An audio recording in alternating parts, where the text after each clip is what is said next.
श्री भगवद गीता अध्याय 4 ज्ञान कर्म संन्यास योग। आइए आज हम आरंभ करते हैं श्रीमद् भगवद गीता के चौथे अध्याय की यात्रा। इस अध्याय को कहा गया है ज्ञान कर्म संन्यास योग। यह वह अध्याय है जहां भगवान श्री कृष्ण अर्जुन को कर्म और ज्ञान के रहस्यों को उजागर करते हैं और एक दिव्य सत्य को प्रकट करते हैं, स्वयं अपने अवतार का रहस्य। भगवान श्री कृष्ण बताते हैं कि गीता का ज्ञान कोई नया ज्ञान नहीं है, बल्कि यह तो एक सनातन चिरंतन सत्य है जो अनादिकाल से चला आ रहा है। वह ज्ञान जो आज अर्जुन को दिया जा रहा है, वही ज्ञान पहले सूर्यदेव विवस्वान को दिया गया था। वही विवस्वान जिनसे सूर्य वंश का आरंभ हुआ, और फिर मनु जिन्होंने मानव जाति की नींव रखी, और मनु ने वही ज्ञान राजा इक्ष्वाकु को दिया जिनसे रामजी की वंश परंपरा शुरू हुई। यह कोई साधारण ज्ञान नहीं, यह परम ज्ञान है जो भगवान स्वयं समय पर अपने विशेष प्रतिनिधियों को देते हैं ताकि संसार में धर्म की धारा प्रवाहित होती रहे। जब हम कहते हैं कि भगवद गीता आज भी प्रासंगिक है, तो यह इसलिए नहीं कि यह कोई पुरानी किताब है, बल्कि इसलिए कि इसका ज्ञान कालातीत है, समय से परे। यह सत्य हर युग में लागू होता है, हर आत्मा पर लागू होता है। भगवान यह बताकर अर्जुन को और हमें यह आश्वासन दे रहे हैं कि जो ज्ञान मैं आज दे रहा हूं वह शाश्वत है, परखा हुआ है और मुक्ति का मार्ग है। भगवान श्री कृष्ण कहते हैं, हे अर्जुन, यह ज्ञान केवल ऋषियों का नहीं रहा, बल्कि राजाओं में भी ऐसे ऋषि हुए जिन्हें हम राजर्षि कहते हैं, जो राज करते हुए भी आत्मज्ञानी थे। यह ज्ञान उन्हीं राजर्षियों द्वारा परंपरा से ग्रहण किया गया। वे लोग सत्ता में रहकर भी धर्म, विवेक और आत्मबोध के प्रतीक बने, पर समय के साथ जब लोभ, मोह और स्वार्थ ने मनुष्यों के चित्त को ढोंक लिया, तो यह ज्ञान खो गया। योग की वह दिव्य दृष्टि लुप्त हो गई। सच यह है कि जब भी समाज केवल बाहरी शक्ति की ओर देखता है और आंतरिक प्रकाश को भूल जाता है, तब धर्म लुप्त होता है। भगवान कहते हैं, जब ज्ञान की परंपरा टूट जाती है, तब मैं आता हूं उसे पुनः स्थापित करने। यहां भगवान एक बहुत महत्वपूर्ण भूमिका बना रहे हैं कि क्यों वे अर्जुन को यह ज्ञान दे रहे हैं और क्यों यह समय फिर से इसे जगाने का है। भगवान श्री कृष्ण अर्जुन से एक अत्यंत आत्मीय बात कहते हैं, अर्जुन, तू केवल मेरा युद्ध का साथी नहीं है, तू मेरा प्रिय मित्र भी है और भक्त भी। इसीलिए मैं तुझे वह अत्यंत गोपनीय और दिव्य ज्ञान सुना रहा हूं जिसे पहले मैंने विवस्वान को बताया था। यहां भगवान योग शब्द का प्रयोग करते हैं। इसका अर्थ केवल आसन, प्राणायाम नहीं, बल्कि आत्मा और परमात्मा का मिलन, जीवन के कर्तव्यों को आत्मज्ञान के साथ निभाने का विज्ञान है। भगवान ज्ञान किसी को केवल विद्वत्ता के आधार पर नहीं देते, बल्कि श्रद्धा, भक्ति और प्रेमपूर्ण संबंध के आधार पर देते हैं। ज्ञान का द्वार तर्क से नहीं, समर्पण से खुलता है, और अर्जुन, जो उनके सखा हैं, जिनके मन में श्रद्धा है, जिनका जीवन एक युद्ध के मोड़ पर खड़ा है, वे योग्य हैं इस परम रहस्य को जानने के लिए। अर्जुन ने कहा, भगवान, आपका जन्म तो अभी हुआ है, और विवस्वान सूर्य का जन्म आपसे बहुत पहले हुआ था। फिर मैं यह कैसे मान लूं कि आपने उन्हें यह योग सबसे पहले कहा? यह प्रश्न न केवल तर्क का है, बल्कि विश्वास की परीक्षा भी है, क्योंकि अब श्री कृष्ण को अपने वास्तविक स्वरूप को प्रकट करना है, मनुष्य से आगे अवतारी सत्ता के रूप में। भगवान श्री कृष्ण ने कहा, हे अर्जुन, तू और मैंने बहुत से जन्म लिए हैं, मैं उन सभी को जानता हूं, पर तू नहीं जानता। हे परंतप, सच्चाई यह है कि मैं हर युग में, हर जन्म में, हर समय उपस्थित रहा हूं। मैं जानता हूं कि कब, कहां और क्यों जन्म लिया, क्योंकि मैं स्वयं को कभी नहीं भूलता। पर तू एक साधारण जीवात्मा, हर जन्म के बाद सब कुछ भूल जाता है, इसलिए तुझे ज्ञात नहीं कि तुम भी कई जन्मों से मेरे साथ जुड़े हो। हम सबने अनेक जन्म लिए हैं, लेकिन ईश्वर अपने हर जन्म को जानते हैं और हम अपने हर जन्म को भूलते हैं। इसी अंतर को समझने से ही आत्मज्ञान का द्वार खुलता है। भगवान कहते हैं, मैं अजन्मा हूं, यानी मुझे कोई जन्म नहीं देता। मैं अनश्वर हूं, कभी नष्ट नहीं होता। मैं सभी जीवों का अधीश्वर हूं, कोई मुझसे बड़ा नहीं, कोई मुझ पर शासन नहीं कर सकता। फिर भी जब संसार में धर्म की ज्योति मंद पड़ जाती है और अधर्म फैलने लगता है, तो मैं अपनी स्वमाया ईश्वरीय शक्ति का सहारा लेकर स्वेच्छा से अवतार लेता हूं। जब यह जन्म साधारण नहीं होता, यह अवतरण होता है। मनुष्य जन्म लेता है कर्मफल के कारण, भगवान जन्म लेते हैं कर्तव्य और करुणा के कारण। हम बंधन से बंधकर जन्म लेते हैं, भगवान मुक्त रहते हुए जग के कल्याण के लिए अवतरित होते हैं।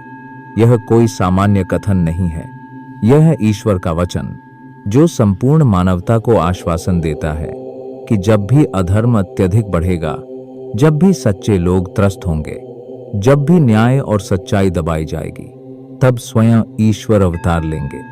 वे आए राम के रूप में, कृष्ण के रूप में, बुद्ध के रूप में, और युगों युगों तक हर युग में आते रहेंगे जब मानवता उन्हें पुकारेगी।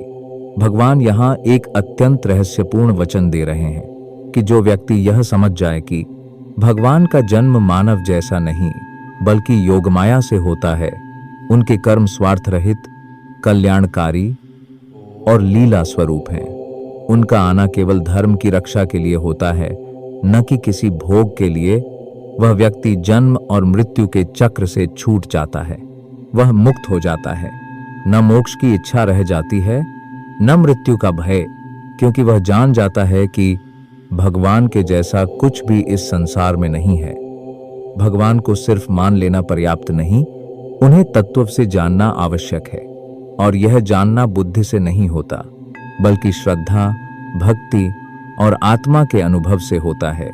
भगवान कहते हैं, हे अर्जुन, तुम अकेले नहीं हो इस मार्ग पर। बहुत से लोग जिन्होंने अपने राग, आसक्ति, भय, अज्ञात या हानि का डर और क्रोध, विरोध को जीत लिया, जिन्होंने ज्ञान रूपी तपस्या की, जो मुझ में ही लीन हो गए, जिन्होंने मुझे ही जीवन का अंतिम लक्ष्य मान लिया, वे सब मुझे प्राप्त कर चुके हैं। आरडी यानी यह मार्ग कठिन नहीं है, यदि मन स्थिर हो और भीतर से हम अपने अहंकार, भय और मोह को जला दें। 3 बाधाएं जिनसे मुक्त होना आवश्यक है। 1. राग वह आसक्ति जो हमें बांधती है। 2. भय जो हमें ईश्वर से दूर करता है। 3. क्रोध जो हमारे विवेक को जलाता है। जब इनसे हम ऊपर उठते हैं, तभी ज्ञान तप अर्थात आत्ममंथन और आत्मचिंतन शुरू होता है, और वही तप अंततः ईश्वर से मिलन का सेतु बनता है।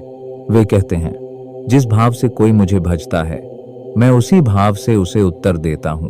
कोई प्रेम से बुलाए, कोई ज्ञान से, कोई कर्म से, कोई भक्ति भाव से, मैं सबको स्वीकार करता हूं और उनके भाव के अनुसार स्वयं को प्रकट करता हूं। अडबरहाड यह संबंध व्यक्तिगत है, सजीव है। ईश्वर कोई नियमबद्ध मशीन नहीं, बल्कि भाव प्रतिबिंबित चेतना है। तुम भगवान को डर से, प्रेम से, ज्ञान से या सेवा से भजो, वे तुम्हें उसी रूप में उत्तर देंगे। वह प्रेम इतना गहरा है कि ईश्वर कहते हैं, तू 1 कदम बढ़ा, मैं 100 कदम बढ़कर तेरे पास आ जाऊंगा। जो लोग जल्दी सिद्धि फल चाहते हैं, जैसे धन, पुत्र, सफलता, प्रतिष्ठा आदि, वे विशिष्ट देवताओं की पूजा करते हैं, जिनके माध्यम से उन्हें जल्दी फल की प्राप्ति हो जाती है। लेकिन यह फल क्षणिक होता है, यह जन्म और मृत्यु के बंधन में ही रहता है और आत्मा की अंतिम मुक्ति या परम प्राप्ति की ओर नहीं ले जाता। भौतिक इच्छाओं की पूर्ति के लिए भक्ति करना तुम्हें तात्कालिक फल देगा, लेकिन आत्मा की अभिलाषा है परम का मिलन। इसलिए भक्ति को व्यापार नहीं, प्रेम बनाओ। भगवान श्री कृष्ण कहते हैं, इस संसार में जो 4 वर्ण श्रेणियां हैं, वे मैंने गुण, स्वभाव और कर्म कर्तव्य के आधार पर बनाई हैं, न कि जन्म या वंश के आधार पर। ब्राह्मण जो ज्ञान, संयम और तप में स्थिर हैं, क्षत्रिय जो साहस, नेतृत्व और रक्षण में निपुण हैं, वैश्य जो व्यापार, कृषि और सामाजिक व्यवस्था को संभालते हैं, शूद्र जो सेवा भाव से समाज की नींव को सुदृढ़ करते हैं। नंबर 8, यह व्यवस्था मानव को सीमित करने के लिए नहीं, बल्कि प्राकृतिक प्रवृत्तियों के अनुसार धर्म निभाने के लिए है। भगवान कहते हैं, मैंने यह सब रचा है, फिर भी मैं बांधने वाला नहीं हूं, क्योंकि मेरी रचना स्वाभाविक धर्म के प्रवाह के अनुसार है, न कि किसी भोग या स्वार्थ के लिए। डोबलास, यह वही भावना है जो हमें भी चाहिए। कर्तव्य निभाओ, पर कर्म से बंधो मत। तुम्हारा जन्म तुम्हारी सीमा नहीं तय करता। तुम्हारे गुण और कर्म ही तुम्हारी वास्तविक पहचान है। और जब तुम बिना अहंकार के कर्म करते हो, तब तुम भी कर्म करते हुए अकर्ता बन सकते हो, जैसे भगवान है। भगवान अपने कर्तापन और निष्कामता का रहस्य खोलते हैं। मैं सृष्टि करता हूं, पालन करता हूं, संहार करता हूं, लेकिन मुझे कभी कोई कर्म बांध नहीं पाता, क्योंकि मैं न किसी फल की कामना करता हूं, न किसी कर्म से अपना स्वार्थ जोड़ता हूं। जरस में 30, यही कर्मयोग का शिखर है। कर्म करो, पर फल की स्पृहा मत रखो, तब कर्म तुम्हें बांधता नहीं, बल्कि मुक्त करता है। मां यो भिजान आते जानना ही मुक्ति है। जो इस भाव को समझ ले कि जैसे भगवान कर्म करते हुए भी अकर्ता हैं, वैसे ही मनुष्य भी अपने भीतर उस चेतना को जागृत कर बंधनों से मुक्त हो सकता है। यह केवल ज्ञान नहीं, बल्कि अनुभव करने योग्य सत्य है। भगवान श्री कृष्ण कहते हैं, हे अर्जुन, तू यह मत समझ कि यह निष्काम कर्म का मार्ग नया है या केवल मैं ही ऐसा कह रहा हूं। नहीं, इस मार्ग पर प्राचीन मुनि, ऋषि और ज्ञानी पुरुष भी चले हैं। उन्होंने भी ज्ञानपूर्वक फल की आसक्ति छोड़े बिना अपने कर्म निभाए और मोक्ष को प्राप्त किया। आराध, इस मार्ग की प्रामाणिकता यही है कि यह सत्य है, सिद्ध है, समर्थ है। मुमुक्षु कौन है? मुमुक्षु वह होता है जिसके भीतर संसार की चकाचौंध से परे मुक्ति की तीव्र तृष्णा हो। वह केवल ज्ञान नहीं चाहता, वह बंधन से मुक्ति, अहंकार से छुटकारा और भगवत प्राप्ति चाहता है। भगवान अर्जुन से कहते हैं, तू भी वैसा ही बन।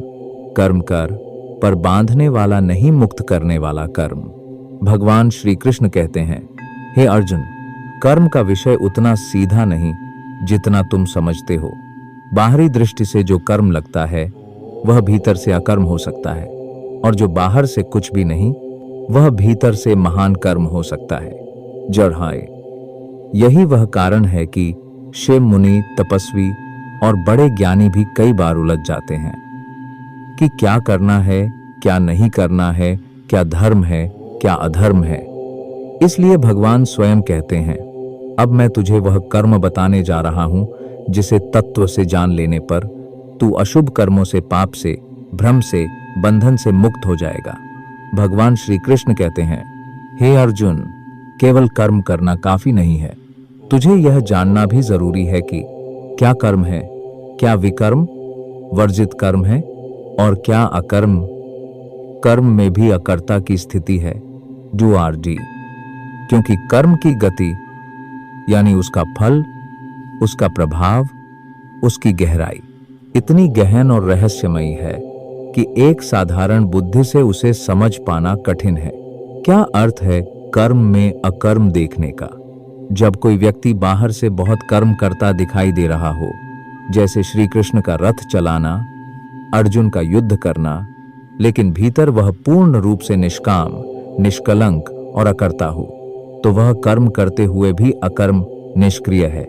और अकर्म में कर्म क्या है? जब कोई बाहर से कुछ भी नहीं कर रहा, शांत बैठा है, तपस्या कर रहा है, पर भीतर अहंकार, इच्छाओं, द्वेष और वासना से ग्रसित है, तो वह न करने के बाद भी बौंध रहा है, वह कर्म में ही लिप्त है। श्री राम का युद्ध करना कर्म करते हुए भी अकर्म, क्योंकि उनके भीतर केवल धर्म था, कोई मोह नहीं। एक चोर का अकेले बैठकर चोरी की योजना बनाना अकर्म दिख रहा है, लेकिन भीतर विकर्म। यहां श्री कृष्ण बता रहे हैं, कर्म बुरा नहीं है, लेकिन कर्म की जड़ में यदि कामना और संकल्प फल की आशा हो तो वही कर्म हमें बांध देता है। परंतु जिसका मन न फल की चाह रखता है, न मैं कर रहा हूं की भावना रखता है, और जिसकी बुद्धि ज्ञान रूपी अग्नि में स्थित है, उसका हर कर्म पवित्र और मुक्तिदायक हो जाता है। आरजारा बे उसके कर्म ऐसे हो जाते हैं जैसे सूखे पत्ते अग्नि में गिरकर भस्म हो जाते हैं। न बंधन रहता है, न पुनर्जन्म का चक्र। यह है, मैं कौन हूं? मैं शरीर नहीं, आत्मा हूं। सब कुछ ईश्वर का है, मैं केवल निमित्त हूं। जब यह ज्ञान भीतर पूरी तरह जल उठता है तो वह पुराने संचित कर्मों को भी जला देता है। भगवान श्री कृष्ण यहाँ उस योगी की स्थिति को समझा रहे हैं जो संसार में रहता है, कर्म करता है, लोगों से मिलता है, परंतु भीतर से निर्लिप्त रहता है। त्यक्त्वा कर्मफला सद्गम अडाब्लॉज उसने कर्मफल से जुड़ी प्रत्याशा, एक्सपेक्टेशन को त्याग दिया। वह केवल अपना कर्तव्य निभा रहा है, फल ईश्वर को समर्पित है। नित्य तृप्त बस बस वह हर समय आत्मा में स्थित तृप्त है। उसे बाहरी वस्तुओं में सुख ढूंढने की जरूरत नहीं, वह भीतर से संतुष्ट है। यह सच्ची संपन्नता है। निराश्रय अरेजा वह किसी भी बाहरी सहारे, लोगों, पद, प्रतिष्ठा, वस्तुओं पर निर्भर नहीं है। वह केवल स्वयं के आत्मस्वरूप पर आश्रित है। कर्मण्यभिप्रवृत्तोपि नैव किंचित करोति सः वह कर्म कर रहा है, लेकिन भीतर मैं कर रहा हूं का अभिमान नहीं है, इसलिए वह कर्म करते हुए भी अकर्ता है। यहां श्री कृष्ण उस महापुरुष का चित्रण कर रहे हैं जो संसार में रहते हुए भी बिल्कुल निर्लिप्त, मुक्त और संतुलित जीवन जीता है। इक्सर निराशी जिसका किसी कर्म के फल से कोई अपेक्षा नहीं, ना सम्मान की, ना लाभ की, ना प्रसिद्धि की। वह केवल कर्म करता है क्योंकि यह उसका धर्म है। इत चित्तात्मा एची जिसका चित्त, मन और आत्मा, इच्छा, शक्ति पूरी तरह नियंत्रित हैं। वह न तो विषयों में बहकता है, न भीतर अशांति पैदा होने देता है। ईडा त्यक्त सर्व परिग्रह जिसने सभी संग्रहों, पोजेशंस, अक्यूमुलेशन का त्याग किया है, वह वस्तुओं का भंडार नहीं बनाता, न ही मन में कोई मेरा की भावना रखता है। वह केवल जरूरत भर में संतुष्ट रहता है। एक शारीरम केवलम कर्म अरसार वह केवल शरीर के पालन के लिए कर्म करता है, जीविका, धर्म और सेवा के लिए। उसे ना नाम चाहिए, ना यश, ना संसार में कोई जगह। श्री कृष्ण उस सिद्ध योगी की बात कर रहे हैं जो हर स्थिति में संभाव, संतोष और निष्कामता में जीता है। यदृच्छा लाभ संतुष्टः जिसका संतोष इस बात पर आधारित नहीं कि कितना मिला, बल्कि इस बात पर कि जो मिला वही पर्याप्त है। ऐसा व्यक्ति कभी लालची या असंतुष्ट नहीं होता। द्वंद्वातीता अरहड़ जो सुख, दुख, जय, पराजय, मान, अपमान जैसे द्वंद्वों से ऊपर उठ चुका है, उसका चित्त बाहरी परिस्थितियों से प्रभावित नहीं होता। विमत्सरा आर्दब्जार्ग उसमें ईर्ष्या का लेश भी नहीं होता। वह दूसरों की उन्नति से परेशान नहीं होता, बल्कि सर्वभूतों में भगवान को देखता है। समः सिद्धाव सिद्धौचे आर्फे वह सफलता और असफलता दोनों को एक समान स्वीकार करता है, क्योंकि उसकी दृष्टि फल में नहीं, कर्म में होती है। कृत्वापि न निबध्यते इलोगेराय ऐसा व्यक्ति कर्म करता है, लेकिन उसमें कोई बंधन नहीं बनता, क्योंकि वह कर्मफल की आसक्ति से मुक्त है। जिस व्यक्ति का संसार के साथ संयोग, लगाव समाप्त हो गया है, जो पूर्णतः मुक्त है, जिसकी चित्तवृत्ति ज्ञान में स्थिर है और जो अपने समस्त कर्मों को यज्ञ ईश्वर को समर्पित समझकर करता है, उसका पूरा कर्म भंडार नष्ट हो जाता है। वह बंधन से मुक्त हो जाता है। जब हमारा जीवन सेवा और समर्पण बन जाए, तब कर्म ही ईश्वर प्राप्ति का साधन बन जाता है। और ऐसा कर्म पाप नहीं देता, बल्कि मुक्ति देता है। जो व्यक्ति ब्रह्म में एकत्व की भावना से कर्म करता है, उसके लिए आहुति अर्पित करने का पात्र अर्पण ब्रह्म है। आहुति हवि ब्रह्म है। जिस अग्नि में आहुति दी जा रही है वह ब्रह्म है, और जो अर्पण कर रहा है वह भी ब्रह्म ही है। ऐसे व्यक्ति का गंतव्य भी ब्रह्म ही होता है, क्योंकि उसकी चेतना ब्रह्म में एकाग्र है। जब कोई व्यक्ति संपूर्ण श्रद्धा और ज्ञान से हर कर्म को ईश्वर को समर्पण करके करता है, तब उसके लिए जीवन का हर कार्य पूजा बन जाता है और वह अंततः ब्रह्म परम सत्य को प्राप्त कर लेता है। यहां श्री कृष्ण बता रहे हैं कि साधना का मार्ग एक नहीं होता। हर व्यक्ति अपनी समझ, श्रद्धा और योग्यता के अनुसार ईश्वर तक पहुंचने का प्रयास करता है। कुछ योगी देवताओं की उपासना को यज्ञ मानते हैं। यह वैदिक यज्ञ हो सकते हैं, जैसे अग्निहोत्र, हवन, जप, तप। उनके लिए भगवान तक पहुंचने का रास्ता देवोपासना है। लेकिन कुछ श्रेष्ठ योगी ब्रह्म की अग्नि में अपने अहम को यज्ञ बनाकर उसमें अर्पित कर देते हैं। यह आत्मत्याग है। यह ध्यान और आत्मबोध का यज्ञ है, जहां कर्तापन और स्वत्व बुद्धि ही आहुति बन जाते हैं। एक साधक अगर देवताओं को पूजता है वह भी यज्ञ है, लेकिन एक ज्ञानी जब अपने अहंकार को समर्पित करता है और अपने जीवन को ब्रह्म में अर्पित करता है, वह श्रेष्ठतम यज्ञ बन जाता है। कुछ साधक इंद्रियों को वश में करते हैं और उस नियंत्रण संयम को ही यज्ञ की अग्नि मानते हैं। वे अपने कानों से बुरा सुनना त्याग देते हैं, आंखों से भोग विलास न देखते, जीभ पर संयम रखते हैं और इसी संयम की अग्नि में इंद्रियों को होम करते हैं। यह तपस्वियों का यज्ञ है।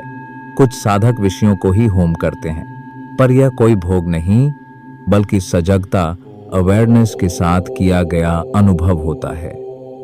जैसे ध्वनि को कानों के माध्यम से सुनते हुए उसे ईश्वर की लीलामयी ध्वनि समझना, भोजन करते हुए उसे प्रसाद मानना, सुगंध को भगवत्ता की उपस्थिति मानकर अनुभव करना, यह भोग में योग का यज्ञ है। श्री कृष्ण एक ऐसे साधक की स्थिति का वर्णन करते हैं जो अब बाहरी कर्मों तक सीमित नहीं रहता। वह स्वयं की समस्त क्रियाएं, इंद्रियों की गति, श्वास, प्रश्वास, मन का प्रवाह, सब कुछ ब्रह्म को अर्पण कर देता है। कुछ लोग द्रव्य, धन, वस्तुएं अर्पण करके यज्ञ करते हैं, कुछ तपस्या द्वारा, कुछ योग के अभ्यास से और कुछ अन्य स्वाध्याय शास्त्रों का अध्ययन और आत्मज्ञान के द्वारा यज्ञ करते हैं। ये सभी संयमी और संकल्पशील साधक हैं। कुछ योगी अपने प्राण वायु को अपान में और कुछ अपान वायु को प्राण में अर्पण करते हैं। कुछ अन्य साधक प्राण और अपान की गति को रोककर प्राणायाम के अभ्यास में रत रहते हैं, और कुछ तो नियत आहार वाले साधक प्राण को प्राण में ही होम कर देते हैं। ये सभी यज्ञ जानने वाले साधक, चाहे उन्होंने द्रव्य से, तप से, योग से, ज्ञान से या प्राणायाम से यज्ञ किया हो, इन यज्ञों के द्वारा अपने पापों, कल्मशों को नष्ट कर देते हैं। श्री कृष्ण का यह संदेश है, चाहे आप किसी भी मार्ग से साधना करें, दान, तप, ध्यान, सेवा, योग, ज्ञान या प्राणायाम, यदि वह अहंकार मुक्त और ईश्वर को समर्पित है तो वह आपको पवित्र और मुक्त कर सकता है। जो व्यक्ति यज्ञ में बचे हुए अमृत रूपी अंश को ग्रहण करते हैं, वे सनातन ब्रह्म को प्राप्त करते हैं। परंतु हे अर्जुन, जो यज्ञ नहीं करता वह न इस लोक में सुखी हो सकता है और न ही परलोक में। इस प्रकार अनेक प्रकार के यज्ञ ब्रह्म के मुख से विस्तारित हुए हैं। हे अर्जुन, इन सभी यज्ञों को कर्म से उत्पन्न हुआ जानो, और जब तुम इन्हें इस भाव से जान लोगे तो तुम बंधन से मुक्त हो जाओगे। हे परंतप अर्जुन, द्रव्य से किया गया यज्ञ अर्थात बाह्य वस्तुओं से किया गया यज्ञ से कहीं श्रेष्ठ है ज्ञान यज्ञ, क्योंकि हे पार्थ, सभी प्रकार के कर्म अंत में जाकर ज्ञान में ही समाप्त हो जाते हैं। उस ज्ञान को जानने के लिए गुरु के पास जाओ, विनम्रता से प्रणाम करो, सच्चे भाव से प्रश्न पूछो और सेवा करो। तब वे ज्ञानी महापुरुष जो तत्व को जानने वाले हैं तुम्हें वह दिव्य ज्ञान उपदेश देंगे। ज्ञान के लिए जरूरत है विनम्रता, सच्ची जिज्ञासा, और निःस्वार्थ सेवा की, तभी जीवन में वह ज्ञान आता है जो मुक्ति का द्वार खोलता है। हे पांडव, जब तुम वह ज्ञान प्राप्त कर लोगे तब फिर कभी मोह में नहीं फांसोगे, और उस ज्ञान के द्वारा तुम सभी प्राणियों को स्वयं में और फिर मुझ में देखोगे। यदि तू सभी पापियों में भी सबसे बड़ा पापी हो तो भी ज्ञान रूपी नौका के द्वारा तू सभी पापों के समुद्र को पार कर सकता है। हे अर्जुन, जैसे अग्नि ईंधनों को भस्म कर देती है, वैसे ही ज्ञान की अग्नि सभी कर्मों को जलाकर राख कर देती है। भगवान कहते हैं, इस संसार में न कोई तीर्थ, न कोई व्रत, न कोई दान, न कोई तप ज्ञान के समान पवित्र नहीं। ज्ञान वो है जो अंधकार से प्रकाश की ओर ले जाए, जो अहम को तोड़कर आत्मा से मिलवाए, जो भीतर के अज्ञान को भस्म कर दे। श्रद्धावान, जो इंद्रियों को संयमित रखता है और जो ज्ञान के लिए तत्पर रहता है, वह ऐसा ज्ञान प्राप्त करता है और फिर जल्दी ही परम शांति को प्राप्त होता है। जो मूढ़ है, जिसमें श्रद्धा नहीं है और जिसका मन संदेहों से भरा हुआ है, वह व्यक्ति नष्ट हो जाता है। ऐसे संशयी व्यक्ति को ना तो इस लोक में सुख मिलता है, ना परलोक में, और ना ही शांति। हे धनंजय, अर्जुन, जिसने योग के द्वारा कर्मों को त्याग दिया है, जिसका संदेह ज्ञान से नष्ट हो गया है, जो आत्मा में स्थित है, उसे कर्म कभी भी बंधन में नहीं बांध सकते। इसलिए हे भारत अर्जुन, अपने हृदय में स्थित अज्ञान से उत्पन्न संशय को स्वयं के ज्ञान रूपी तलवार से काट डालो और योग में स्थित होकर खड़े हो जाओ। ज्ञान की अग्नि में जब अज्ञान जलता है, तब जीवन आलोकित हो उठता है। इस अध्याय में भगवान श्री कृष्ण ने अर्जुन को बताया कि कैसे कर्म और ज्ञान का मेल इंसान को बांधता नहीं बल्कि मुक्त करता है। जिसने एप्स श्रद्धा से गुरु की शरण ली, जीड विवेक से ज्ञान को धारण किया, आरपटी डबडे डबट योग से कर्म में आसक्ति छोड़ी, वह जीवन में जर्थ न डरता है, जर्थ न भटकता है, जर्थ न बंधता है। संशय में जो डूबे वह खो जाता है, पर जिसने ज्ञान की तलवार से शंका को काट दिया, वही कर्तव्य पथ पर अडिग होकर ईश्वर से जुड़ता है। इसी के साथ लेते हैं आज के अध्याय से विदा। मिलेंगे फिर अगले अध्याय में, अध्याय 5 की नई शिक्षाओं और दिव्य मार्गदर्शन के साथ। नमस्कार।